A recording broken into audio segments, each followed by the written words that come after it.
In the time that followed, a chain of events would unfold that would forever change the world's religious landscape.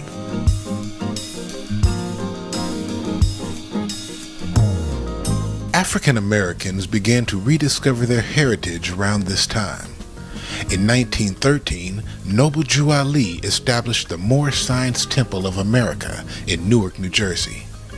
Born Timothy Drew in 1886, he traveled to Egypt where he learned the messages of the Circle 7 Quran. Noble Drew Ali was a very important part of this evolutionary progress.